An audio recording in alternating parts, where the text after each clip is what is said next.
Real talk lang, madalas hindi workout or diet ang nagpapahirap sa fitness journey natin, kundi yung mga unsolicited comments ng ibang tao.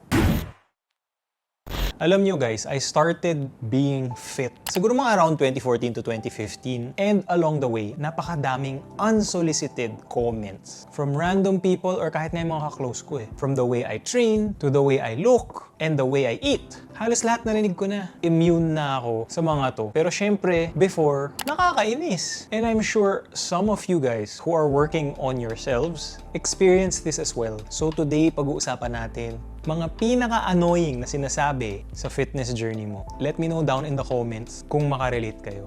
Number 1, payat mo na masyado, kumain ka naman. So hindi porkit payat ka, unhealthy ka na agad.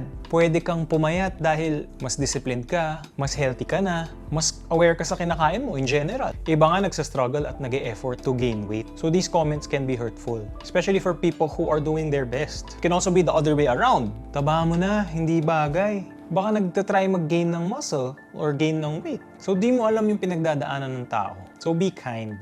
Number 2, ganyan din ako dati. Wait ka lang pag tumanda ka. Dati mas mabigat pa yung bench press ko sa'yo. Yan ang mga personal na narinig ko na. Recently nga may nagsabi sa akin, nag-attend kami ng isang wedding fair. Mas maganda pa katawan ng asawa ko sa'yo dati. Ito yung starter pack ng mga tito and tita na fit daw dati. So parang halo ng flex tsaka weird comparison. Parang gusto lang nilang i-assert na una na sila sa'yo or mas experienced sila. Kahit wala naman nagtatanong. In short, gusto kitang i-downplay para iangat yung sarili ko or yung pakiramdam ko. Insecure plus weird nostalgic flex. Pag na-experience ito, not to be taken too seriously. Pero syempre, nakakainis. Pag sagutin mo, ikaw pa yung bastos. Usually pag ganyan, smile and ignore. The fact nga na napansin nila yung katawan mo means you're doing something right.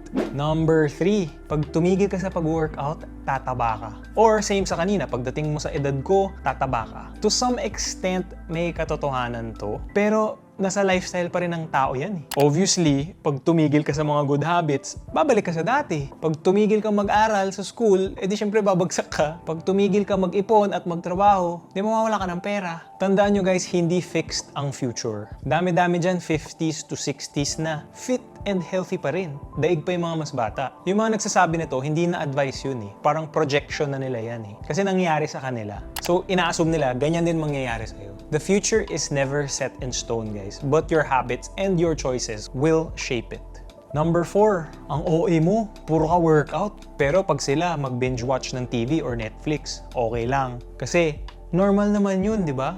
Discipline looks OA sa mga taong konti lang o walang disiplina. Para sa tamad, sumusobra ka na kasi hindi nila kaya yung ginagawa mo. Hindi OA ang pag-workout and pagda-diet on a regular basis. Meron lang ngayon na tinatawag na finifit shame na yung mga tao. Magiging OA lang naman siya pag na-affect na yung buhay mo. Nakakalimutan mo na yung relationships mo, hindi ka na masyadong nagtatrabaho or nadidistract ka dahil sa fitness. Ganun siya nagiging negative. Nung nasabihan ako na to, na-realize ko na hindi naman siya personal attack, but more on galing lang dun sa perspective nung nagsabi. Siyempre, iba yung lifestyle nila. So don't take it personally. Number 5, swerte mo, hindi ka tabain. Swerte mo, ganyan katawan mo. Ito yung mga taong genetics lang yan. Admittedly naman, may mga taong swerte pagdating sa genetics. Pero hindi lahat ng tao ganyan. Marami dyan pinagtatrabahuhan talaga nila yung physique nila. Pag sabihan ka nito, parang hindi siya compliment eh. Kasi parang dinidiscount nila yung effort mo. Hindi nila nakikita yung behind the scenes mo, yung maayos ka mag-workout, maayos ka kumain, maayos ka matulog.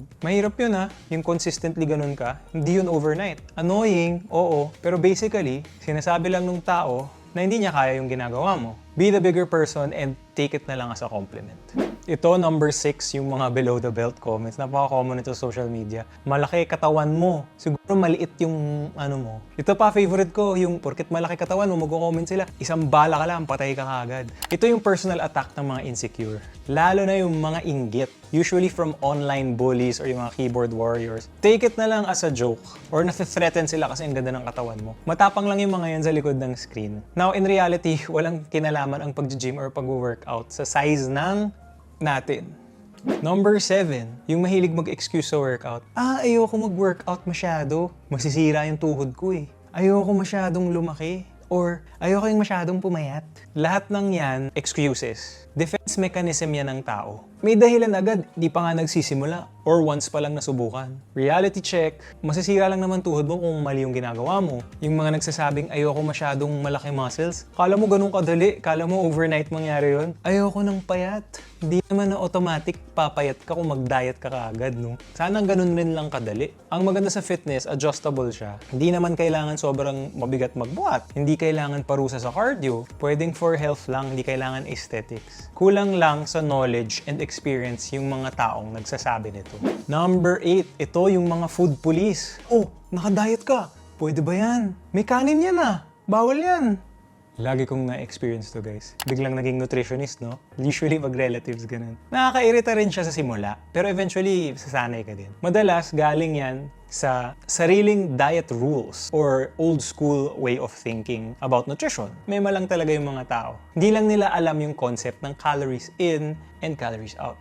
Number 9. Ang pangit na, masyado ng fit. Sobra na yan. If maging lean ka or lumaki yung muscles mo, wag sobra, para kang hindi na babae. Baka hindi ka na magkaanak niyan. Pag wala kang ginawa, may masasabi. Pag nag-improve ka, may masasabi pa rin. At the end of the day, you can't please everyone. So don't even try. Number 10. Ito, nasabihan na ako nito, walang pera dyan sa fitness. Puro ka fitness. Wala ka bang trabaho?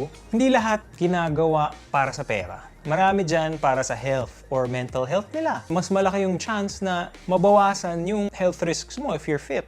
So in the long run, it's a wiser financial move. Again, it's not all about the money. May mga kilala ko, fitness yung nagligtas sa kanila or yung nagpalayo sa kanila sa bisyo. Number 11, yung bigla kang pipisilin, hahawakan ka, walang respect sa boundaries mo. Actually guys, harassment na nga to eh. Nangyayari to and it feels so uncomfortable. Kahit yung pasimpleng hawak lang, nakaka-bother yun ha. Personally ako, na ayoko yung hinahawakan ako eh.